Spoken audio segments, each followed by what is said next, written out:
कटकारस्थानांना कंटाळून राजकीय निवृत्तीचे संकेत देणाऱ्या नारायण राणेंचा 24 तासात युटर्न, निवृत्त होणार असं बोललोच नाही राणेंचा दावा, तर राणेंच्या वक्तव्यावर रवींद्र चव्हाणांनी बोलणं टाळलं. लातूरमधून विलासराव देशमुखांच्या आठवणी 100% पुसल्या जातील.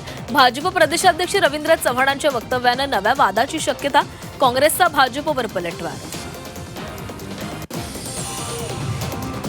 रवींद्र चव्हाणांचं विधान दुर्दैवी. राज्याचं राजकारण नेमकं कुठल्या स्तरावर चाललंय हा प्रश्न सर्वांना पडलाय.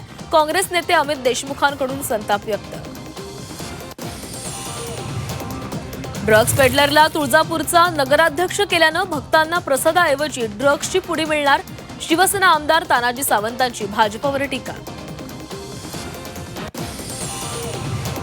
जालन्यात उमेदवारीवरून काँग्रेसमध्ये बंडाळी. उमेदवारी न मिळाल्यानं वाजेद खान अपक्ष मैदानात. जीवे मारण्याची धमकी दिली. रशीद पैलवान यांच्यावर गंभीर आरोप. नागपुरात मुख्यमंत्र्यांची तोफ धडाडणार. आज होम पिचवर फडणवीसांच्या 3 प्रचार सभा. महायुतीच्या प्रचारासाठी सभांचं आयोजन. संध्याकाळी 7 वाजेनंतर 3 सभांचं आयोजन. जालन्यात उमेदवारीवरून काँग्रेसमध्ये बंडाळी. काँग्रेस उमेदवारी न मिळाल्यानं वाजेद खान अपक्ष मैदानात. राशीद पैलवान यांनी जीवे मारण्याची धमकी दिल्याचा आरोप. अमरावतीमध्ये भाजप युवा स्वाभिमान पक्षाची युती. भाजपचे 69, युवा स्वाभिमान पक्षाचे 35 उमेदवार. रवी राणांकडून भाजप विरोधात उमेदवार. भाजप उमेदवाराच्या विरोधात पुणे मनपा निवडणुकीमध्ये भाजपचं मिशन नारी शक्ती. भाजपकडून 91 महिलांना उमेदवारी. 165 पैकी 91 जागांवर महिलांना संधी. महिला आरक्षणापलीकडे जाऊन सर्वसाधारण जागांवरही महिलांना संधी. नागपूरसाठी काँग्रेसचं मिशन 100 नगरसेवक. काँग्रेसकडून मिशन 100 नगरसेवकच्या लोगो जारी. महापालिकेमध्ये 100 उमेदवार निवडून आणण्याचा निर्धार. काँग्रेस उमेदवार आणि पदाधिकाऱ्यांच्या स्टेटसवर मिशन 100चा लोगो. राज्यातील 29 महापालिकांच्या निवडणुकांची रणधुमाळी सध्या सुरू. सगळ्या महापालिकांमध्ये लढतीचं अंतिम चित्रही स्पष्ट. गेल्या निवडणुकीच्या तुलनेमध्ये यंदाच्या निवडणुकीत राज्यातील बहुतांश महापालिकांमध्ये उमेदवारांची संख्या मोठ्या प्रमाणावर घटली.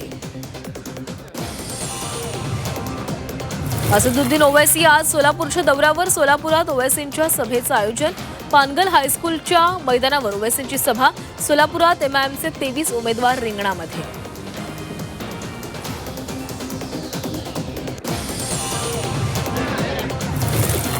माजी खासदार सुरेश कलमाडी यांचं निधन. वयाच्या 82व्या वर्षी घेतला अखेरचा श्वास.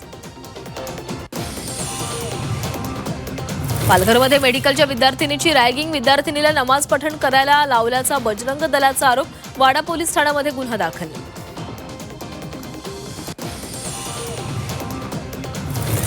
कल्याण शेट्टींकडून चव्हाणांच्या गाडीचं सारथ्य. सोलापुरात कल्याण शेट्टींकडून गाडीचं सारथ्य.